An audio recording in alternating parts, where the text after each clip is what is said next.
I would like to call this meeting to order. Any disclosure of interest? Seeing none, if we could move on to the Police Service Board minutes of September 17th. Any errors or omissions? Seeing none, if I could have a motion to adopt. Moved by Dave and seconded by Dave. That's easy enough. All in favor? Thank you. Business arising. There were a couple of things that I don't know whether we're at the point of following up or not, but one was signage that says ride safe, ride quiet. Jim, was there any follow-up on that? I think I was to follow up and inquire about getting additional signs.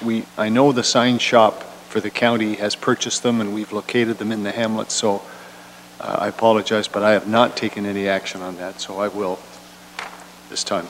Okay, thank you. And then there was one other item, 5H, which was the time estimate for staff to report to council regarding any bylaw changes that, with respect to marijuana enforcement.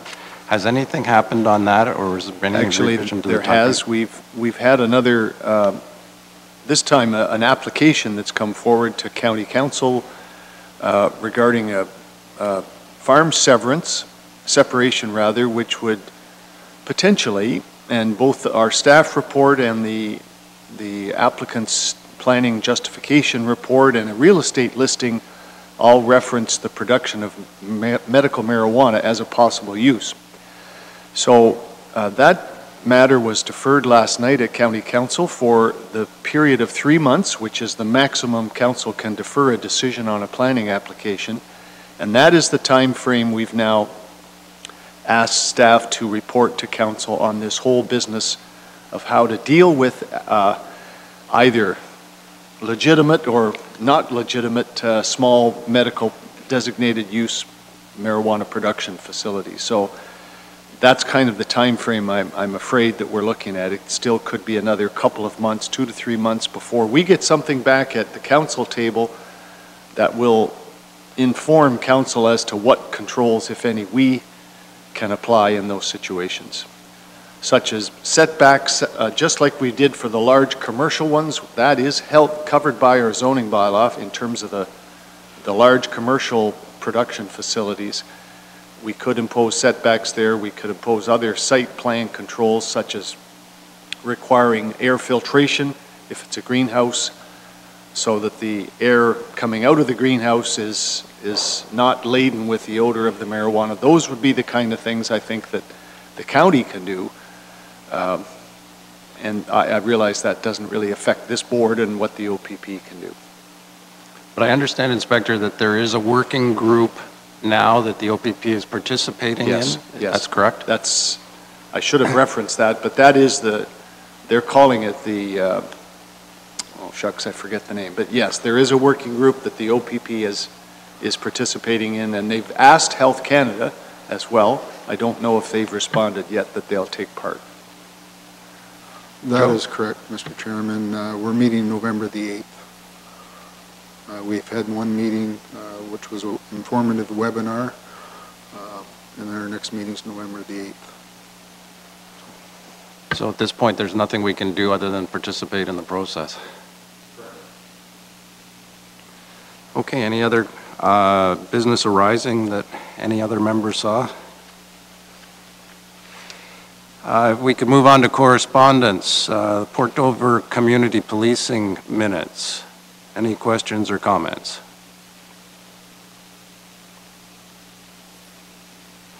I think my only comment was that I'm saddened to hear about Neil O'Connell's ill health and request to step down. So I will make inquiry of him at some point. Item 5B, email from Jim Oliver dated October 3rd with respect to speeding on, I think it was Carriage Street. Jim, do you want to speak to that?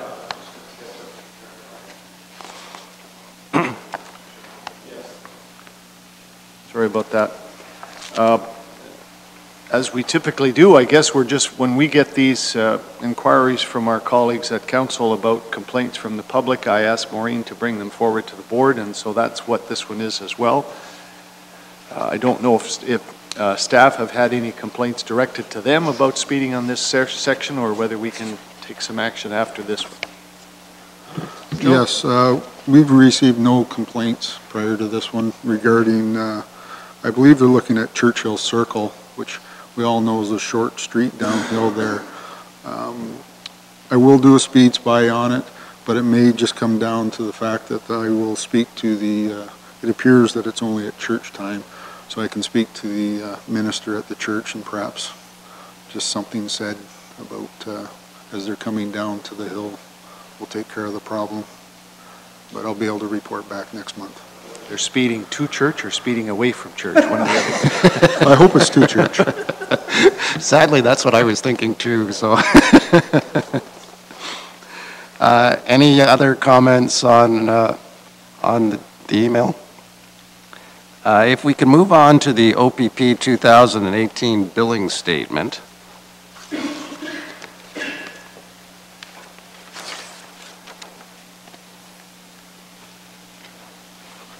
I'm going to walk the board through this, and any questions that you have that we are not able to answer today, we will make a list of and get them answered through any number of OPP departments who have been working on this. Just in terms of the overall number of what our expenses will be for 2018, we're in effect rolling back the clock to what we had paid in 2011. So in 2011, we paid $12,537,871. In 2018, it's projected that we'll pay $12,374,427 minus the court security grant. So that would be good news. We're benefiting substantially from the new algorithm. So if I could direct you to page 1 of 30, which would be at the bottom of your agenda. And if you have questions, please, I'm going to have my head down quite a bit, so please wave your hands or make some sort of gestures so that I know that you have questions. So if we can start at the top of page 1 of 30, and we go through base services, we can start with the property counts. And basically, household counts are up slightly from the last couple of years, which would be what we would expect because we've had some substantial housing developments. And that data comes from MPAC, and it's verifiable and really no concern to us. And in fact, the total property counts province-wide have increased 3%. We would be less than that, mostly because up until this billing statement, wind turbines have been included as commercial and industrial properties. And there has been some discussion between the board and the Municipal Policing Bureau about that. I don't know whether it had any effect, but the end result is that wind turbines are not in as commercial and industrial properties for 2018, which I think there's a fair amount of intuitive logic for, because a wind turbine is never going to make a call for service or as a billboard. So they have been taken out. That saves us a fair amount of money, well, not relatively speaking, but and it would be all of those cost figures against those wind turbines. So we would save about $37,000 because of the fact that wind turbines have been taken out. But on the other side of that, there have been adjustments to the cost per property as a base, and the cost per property as a base have been changed because the OPP didn't know what the settlement figures would be for wage negotiations. So it has been retroactively adjusted. So for 2018, they do know because there's a contract in force. And for 16 and 17, they did not know. So we have some adjustments because of that being unknown. I mean, they estimated something, but it wasn't exact. So So if we can carry on, in terms of calls for service, they have divided up all of the costs for the OPP between property counts and calls for service. So what they're saying, in effect, is that a whole bunch of their costs are fixed. So you have a police officer, you put him in a uniform, you put him in a detachment building, and you're going to bear that cost regardless of whether he does anything or not. So that is, in effect, the logic. So, and then they have all the variable costs, which would be, okay, now the cruiser's going out on the road to a service call. He's going to have fuel for that. That's going to be variable depending on how many calls for service they are. So it has been divided up that way, and we know that that's the way that they've been dividing it up. And we have a municipal portion of that based on our calls for service as a percentage of the entire province. So what has happened is the calls for service in the province in general have been declining, as have ours, but our rate of decline has been less than the rest of the province. So over the course of the last 4 years, our municipal portion has gone from 3.3% to 3.5% of the entire province's calls for service. I'm not sure that you can conclude anything from that, because to conclude anything from that, we would have to look at clearances, we would have to look at crime reduction and use that as a comparator. But it has basically just happened that our municipal portion has gone up, but our calls for service have gone down, but so have everyone else's. And I understand, Inspector, that you have talked to a number of detachments close by, and some are down and some are up. Could you comment on that? Thank you, Mr. Chairman. I am aware of some of the calls for service in some of the neighboring locations. I'm not sure if that information is yet public, so I won't speak to specifics, but of the 3 locations I spoke to, in fact, 2 were down and 1 was up, as you just said.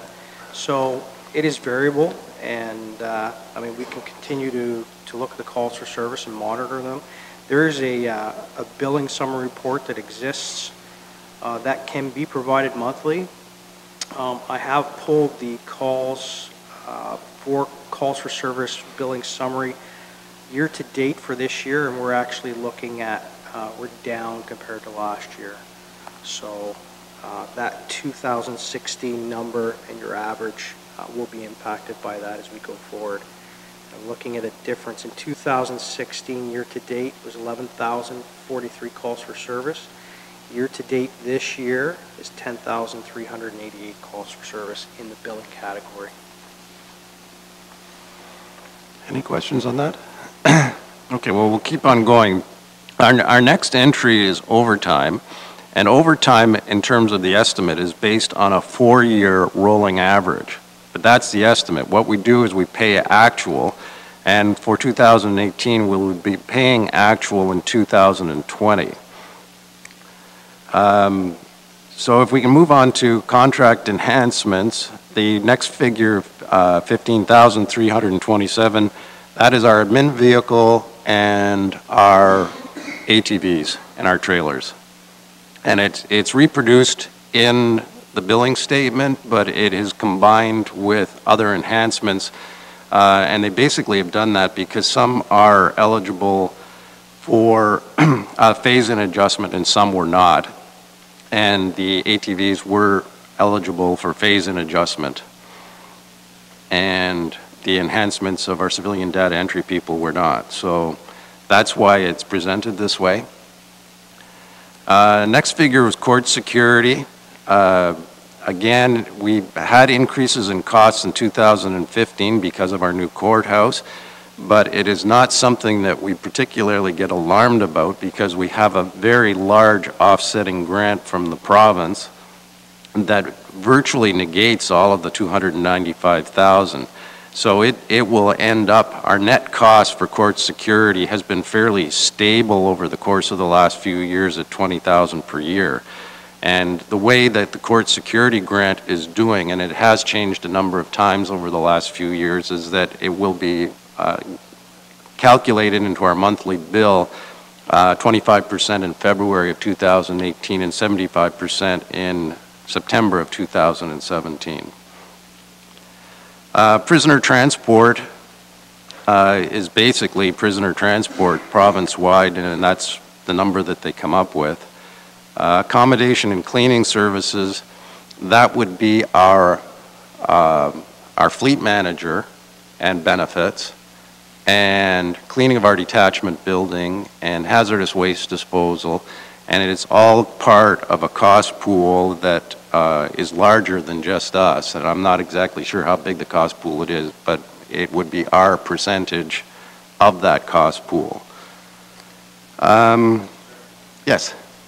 Thank you. So for those last two as examples, prisoner transport and the accommodation, you're telling us it's just based on our percentage of a province-wide total. It's not based on our actuals from the previous year, in other words, for example. That would be my understanding. Inspector, do you want to confirm that?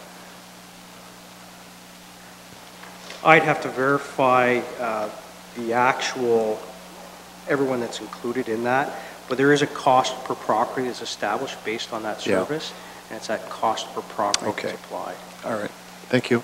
I am sure about the accommodation cleaning services because I know Haldeman was in that cost pool and Exeter was in that cost pool, and there was at least one in the Collingwood area that was in that cost pool too. So,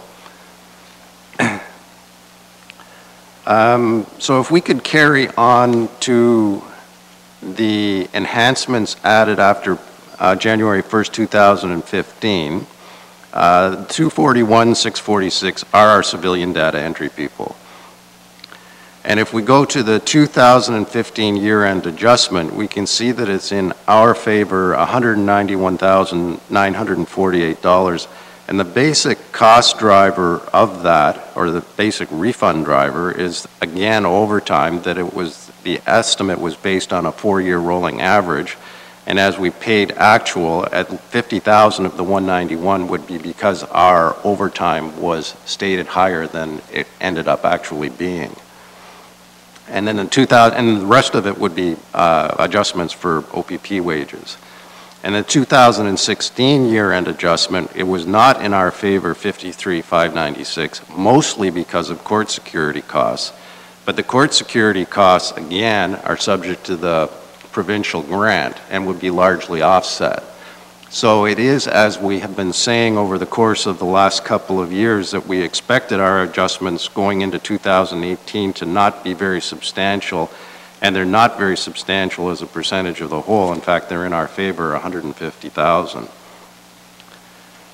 Overall, the goal is, from the Ministry of Community Safety and Corrections, is to have a cost per property fairly similar province-wide. We, up until this new algorithm, were at the very high end, and we come out very favorably with this new algorithm. Cottage Country does not come out very favorably, that they have costs very high because they have lots of locations at a very small population. So in terms of total cost, it's not too bad. There was supposed to be a slide available to us that would show where we are cost-wise relative to everybody else, but it's sadly was presented on Thursday and isn't available yet. So, but it is coming together. This is cost per household is way below what we have been paying. At $392.14, we were in the $450 range prior to the new algorithm. So I think that basically it's still okay. So perhaps if we can just go on to some of the other pages. Page 2, most of the notes I've mentioned to you, other than perhaps saying that as a trend, the base cost, the fixed costs have been going down province-wide, and the calls for service as a percentage of the total have been increasing. So on page 3 of 30, it is the derivation of the total base costs and the calls for service. And it is broken down by all of the costs, and these are the costs that we have been using even with our old algorithm, together with benefits and everything. So it's all been broken down for us, and what the total base cost would be and what the total calls for service would be. So if we could move on to page 5 of 30, we have 10 service billing work groups, and we have our actual calls for service, but it's a 4-year rolling average that it matters. So what we are looking at are the 2016 calls for service for example, drug possession, which is the first line. In 2016, we had 100. In 2013, we had 176. But our 4-year average, which comes up with our weighted time standard, would be 139. So then they multiply that by the 2018 average time standard, and that would be 6.3 hours for a drug possession call. This is a provincial number. They've taken all of the DAR information, daily activity report information, and compiled it for each of these subcategories and divided what the average time standard is, and that is fixed number. It's the same for everybody in the province. It's not controllable. If our police officers were doing something faster than, or doing them all faster, we don't reap the benefit of that. But as we go through some of these, you will see that some of them are in our favor and some of them are not. But obviously, intuitively, we can see that the cost standard, or the time standards would vary geographically, that a drug possession investigation in Northern Ontario is likely to take more time than it would in Southern Ontario. But again, it has all been lumped into one cost category, or one time category, and averaged. And so then they come up with our total weighted time as a percentage of the total from the province. So really there's two, you can see at the bottom the provincial totals, and you can see that they have been declining. For example, in provincial totals were 389,000 in 2013, and the 4-year average was 375,000.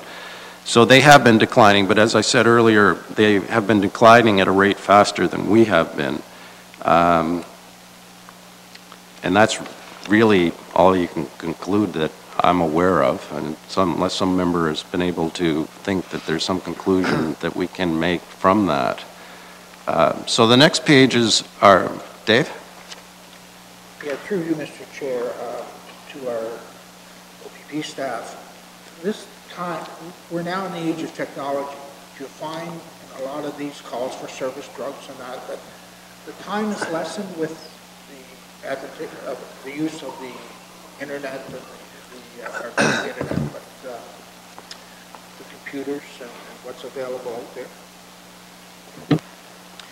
Certainly some calls for service with the introduction of technology will assist in our effort to create efficiencies and get calls for service completed as quickly as possible. When it comes to matters that go before the courts, there's a number of variables there. There's still certain requirements with the reporting, delivery of hard copy briefs as part of the court package. We are currently introducing additional technology that actually just went live this week to be able to deliver some of that information to the courts electronically. So we continue to put things in place to ensure we drive those efficiencies up, but still we're finding, because of some of the demands as a result of court decisions, there are new requirements that didn't exist before for certain cases, additional statements, additional information they have to obtain. So it depends, you have to look at it case by case. But I mean, part of your answer is that the time standards have been trending up over the course of the last 4 years for all of the reasons the inspector has mentioned. For example, drugs, which would be category 2, was 31.8 hours in 2015. It was 34.4 in 2018. And that's a fairly substantial jump. Operational 2, for example, was 7 hours in 2015, was 7.8 in 2018. So the time spent per case definitely trending up. Not exactly sure what we can do about that because it would be a provincial-wide phenomenon, but it is. If we could go on to page 6 of 30.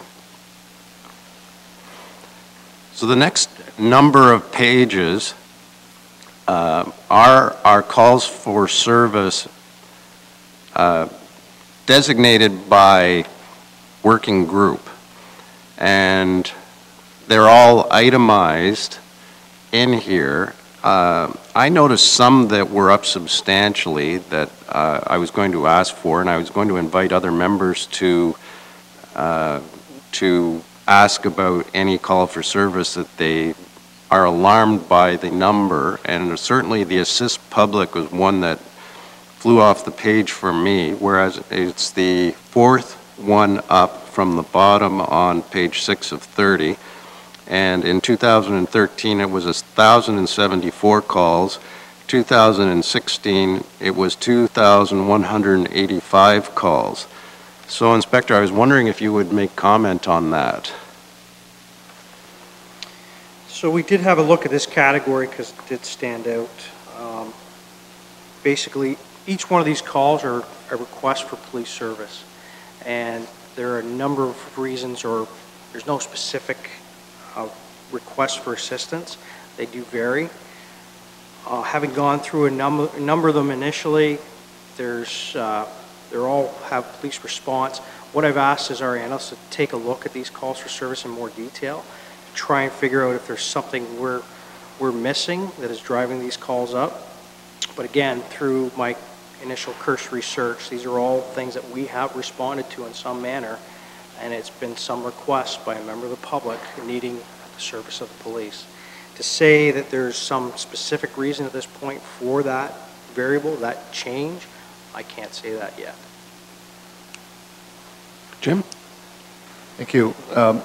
Up near the top of the page, in fact, I guess both drug possession and the drug next section down, I see we've identified a bunch of specific drugs that are categorized. How are we handling calls regarding opioids and fentanyl now, which we know is becoming a drug of choice, I guess?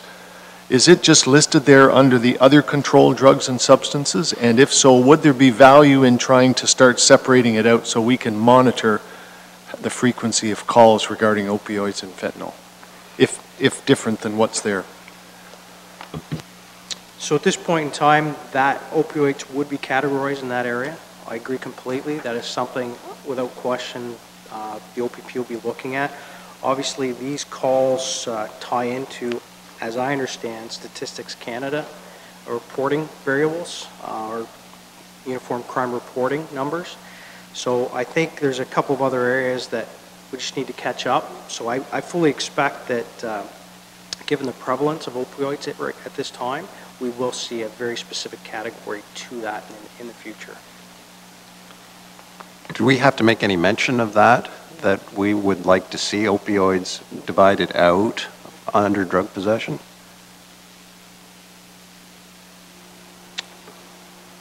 I do not have an answer for that at this point in time. I'd have to make some inquiries as far as what process is required to make that request. Okay, so at this point, we'll follow up on the assist public calls for service, and we'll follow up on whether opioids need some sort of independent opinion on our part to contract policing, the ministry, or whomever about separating out opioids. Are there other working group questions that you would have?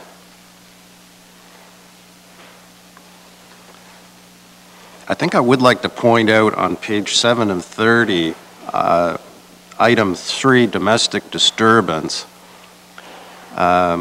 Fortunately, it hasn't, at least in these numbers, and I guess when the inspector's report will ask if there is some way of relating our numbers that we get monthly to this number, but at this point, The good news is that our 4-year average is 454.5, and our province-wide time standard for that is 3.5 hours, whereas we know that it takes about 12 hours to investigate a domestic disturbance in Norfolk. So we are winning on that because we know that we spend a lot more time on it than the provincial average, but and it is in our favor. And I guess, Inspector, I don't know whether you have any comments on that or not. I really can't speak to how they come up with the that time standard, but if you look at the category as a whole, as an example, you know, a dog bylaw matter, there obviously be less time involved and, you know, much less than the 3.5 hours dealing with a matter like that. So I think a combination of those requests for service may be less than the 3.5, while a number will be higher. So they do average out to your 3.5. And that obviously would vary by the number of occurrences in that jurisdiction.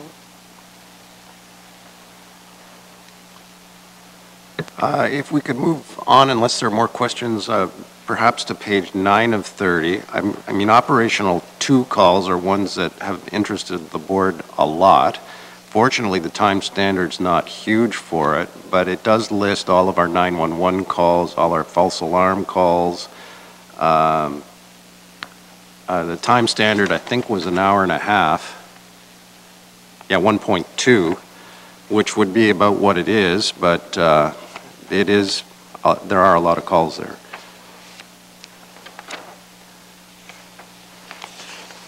So any other questions with respect? Oh, the mental health calls was also one that I wanted to bring to your attention. And that would be on page 12 of 30.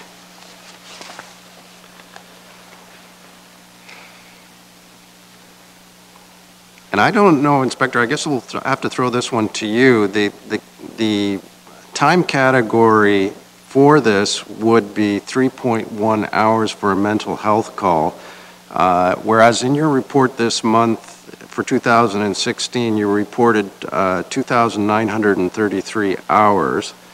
I guess I wasn't sure whether we can say that there's a 1,000-hour freebie here, or that the mental health hours that are paid for by the local health integration network are lumped in with our working papers and not lumped into this category. So I thought I'd throw that one to you and see if there's an answer.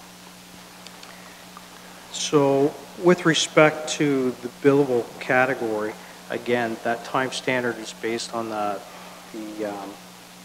although the local variable, those hours are reported as actual hours, so that would include time spent in waiting with these patients, so waiting for turnover. So there's other things I'd have to look at to give you a more exact answer. I think I wouldn't mind knowing, because there's a 1,000-hour discrepancy here, so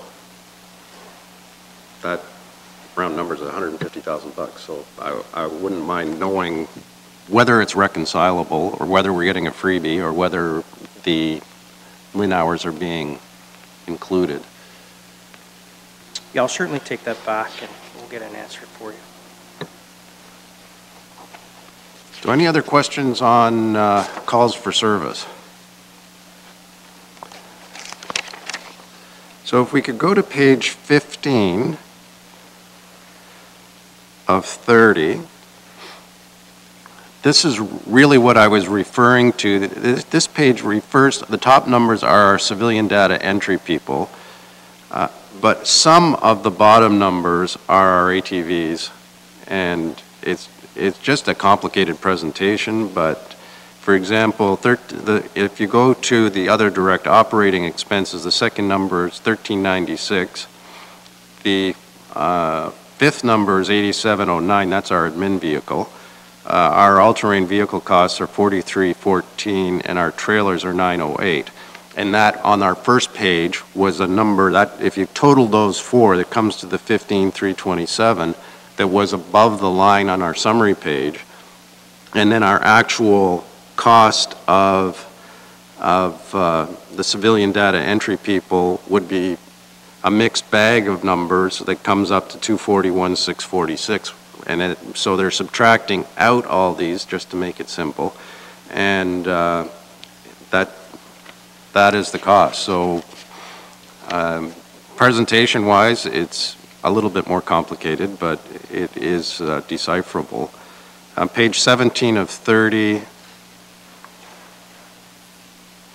our court security costs, and again, it's something that we are paying actual for. They're all part-time, so that's what it works out to, cost per property, but again, we get this big grant from the province. If we go to page 19 of 30,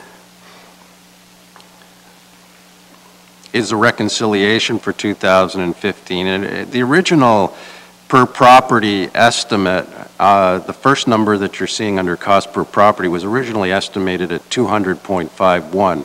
The final reconciled number was 200.91. And basically there's that type of reconciliation all the way through. But again, the biggest cost driver, as I mentioned earlier, was the overtime. And it does end up being in our favor. Page 21 of 30 is just a partial period because our civilian data entry people didn't come back online until November. So that's added into the total. Page 23 of 30 is, again, just court security time from 2015 using the old formula. And page 25 of 30 is a reconciled number for 2016, and as I said earlier, it was mostly court security costs, which we got our grant for. So that's really all the information that I can convey to you in summary form. And we have a few questions that we need answering. I guess the question is if there are more questions that you would like to have answered before accepting it as our 2018 budget. Jim? Thank you very much, Mr. Chairman, first of all, for guiding us through it. That's extremely helpful to me. When you started off on page 1 of 30 again, you gave us the number at the very bottom, our grand total building for 2018 of $12,374,427. And you said that is actually just getting us back up essentially to the level we were at back in 2011. Do you have off the top of your head the number for 2017? What the original estimate was? Yes.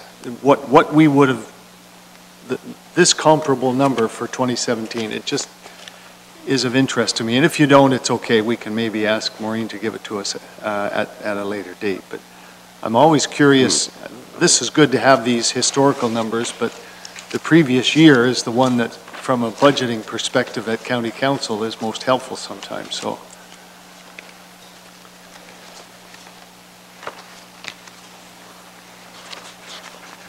If it'll assist, Mr. Chairman, I do have that number here. Well, okay. Well, I have it. I'm just, if you have it off the top of your head, great.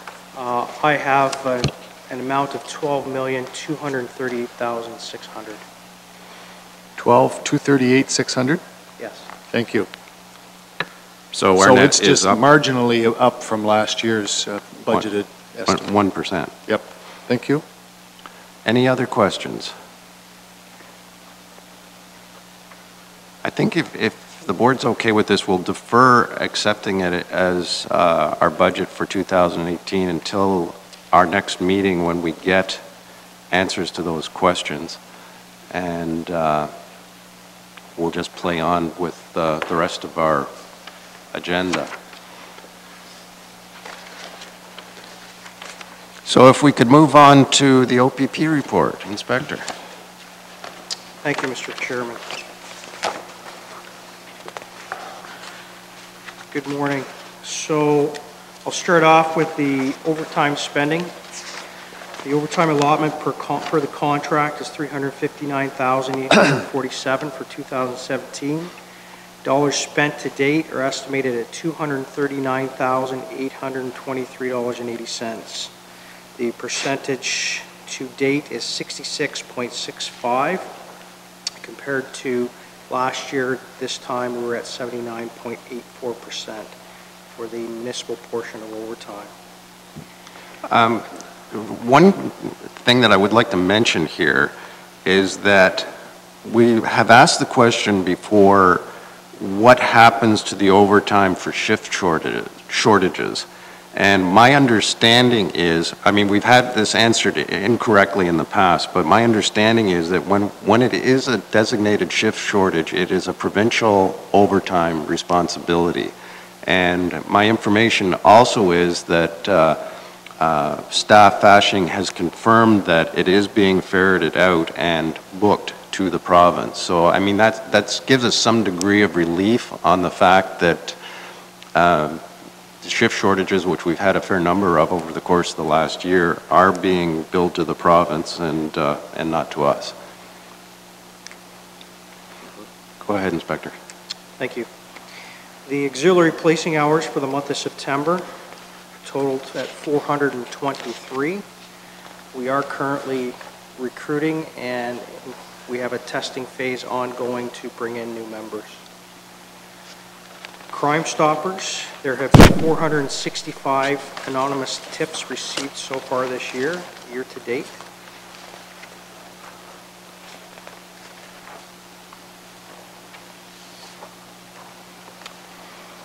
With respect to violent crime as a category for the month of September, we had 25 occurrences for a change compared to last year of 19.4%, and year to date we are at 280 compared to 349 last year.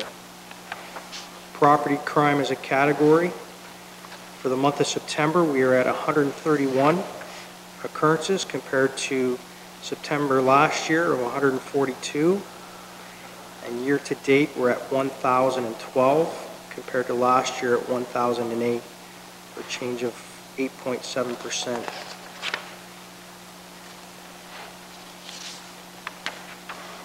With respect to drug crimes as a category, for the month of September, looking at a total of 4 occurrences compared to 2016, where we were at 14.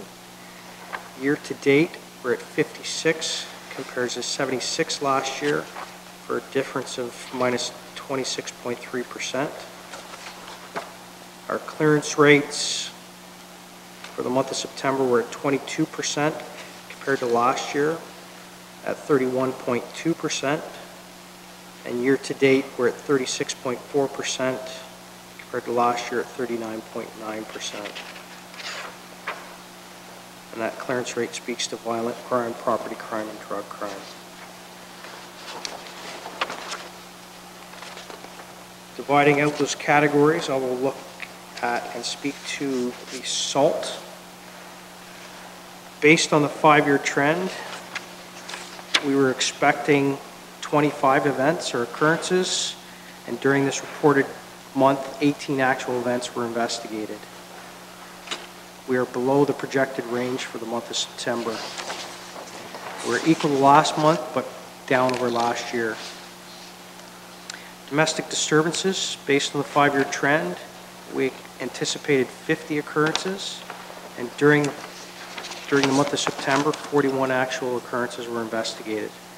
So we're down compared to last month and down over last year. Property crime, break and enter, based on 5-year trend, we expected 21 occurrences. We had 26 actual occurrences investigated.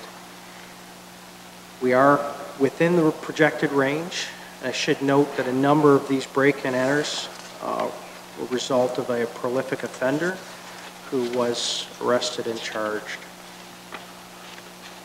For frauds, based on a 5-year trend, we were expecting 14 occurrences, and during the month of September, we have 9 actual events investigated. Frauds are reported within the projected range for the month of September. Mischiefs, based on a 5-year trend, we anticipated 35 occurrences and only reporting 28 during the month of September. We're within the projected range.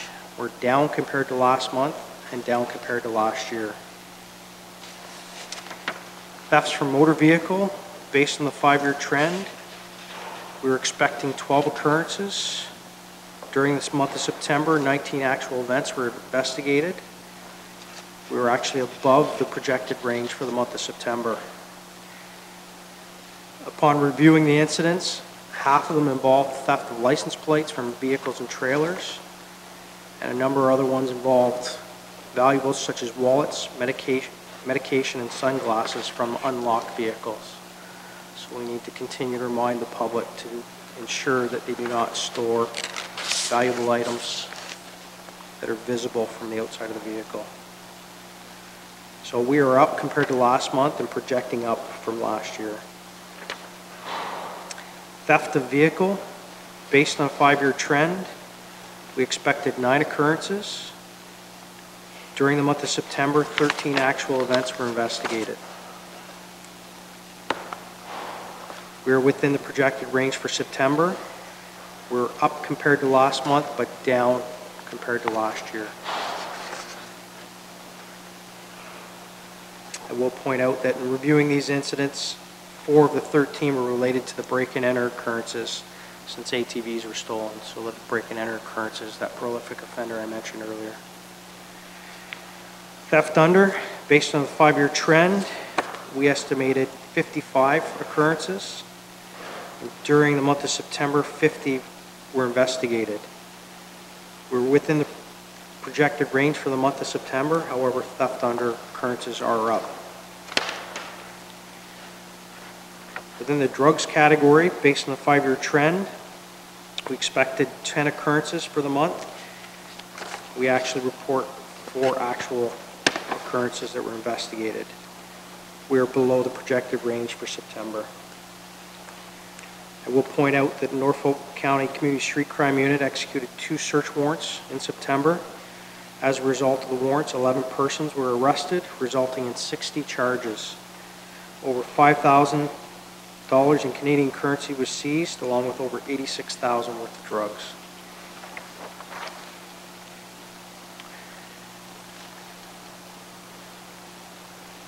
Moving on to the collisions. All collision types for September were reported within the projected range at 68. All collision types did see an increase of 2 or 3% from September of last year.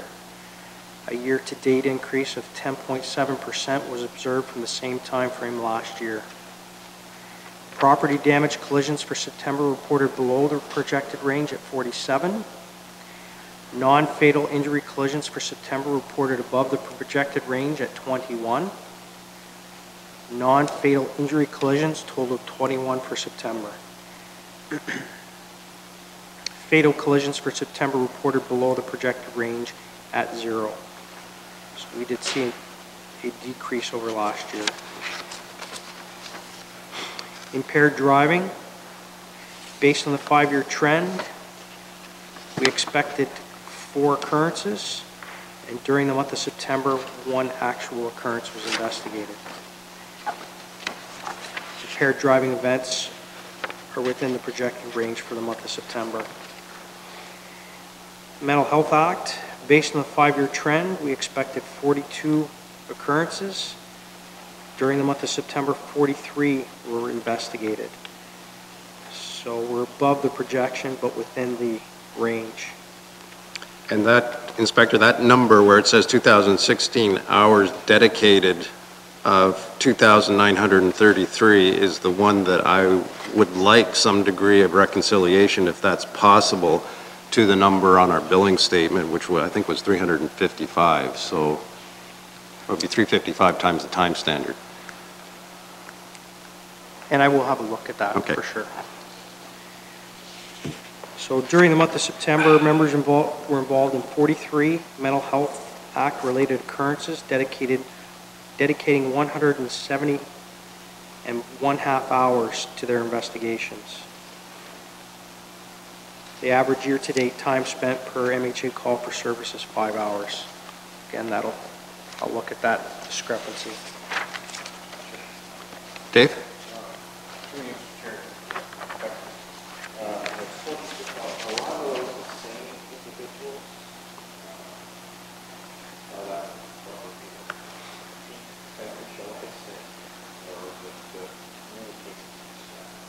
I would have to go back and take a look.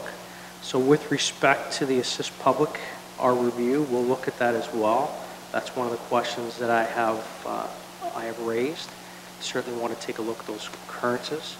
I am aware of a couple of individuals who we will receive calls from more than one occasion or 2 occasions.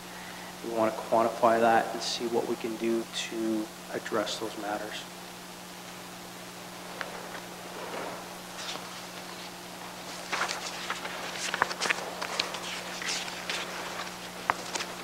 So I'll speak to focus patrols.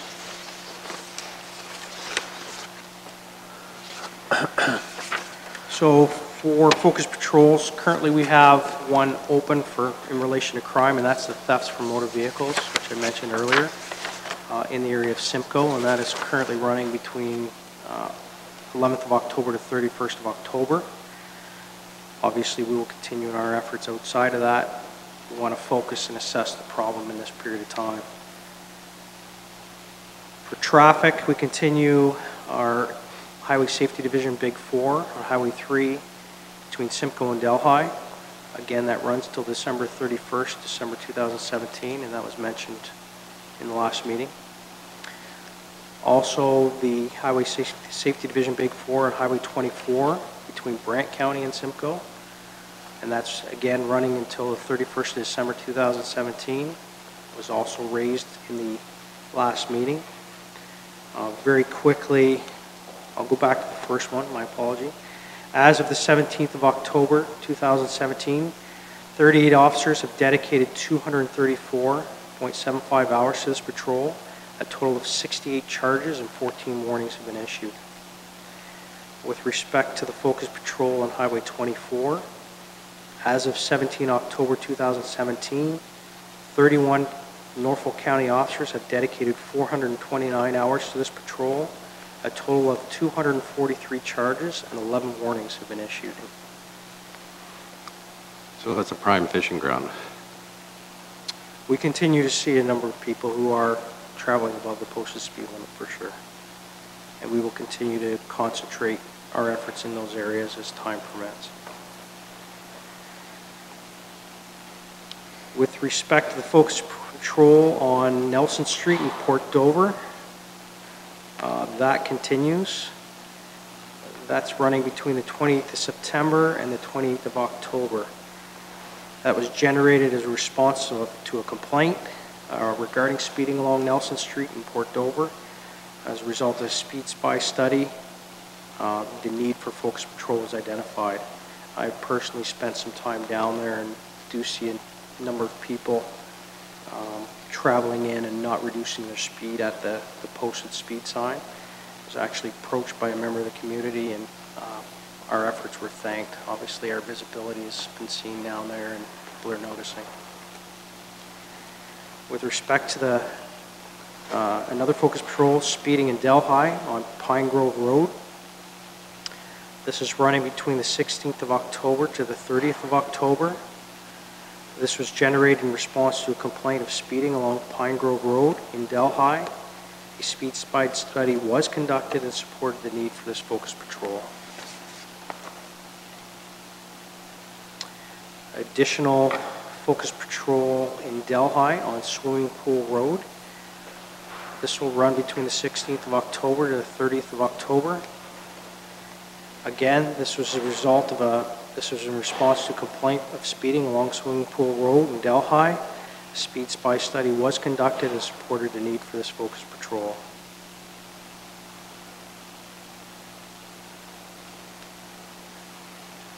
With respect to speed spy studies, there were 4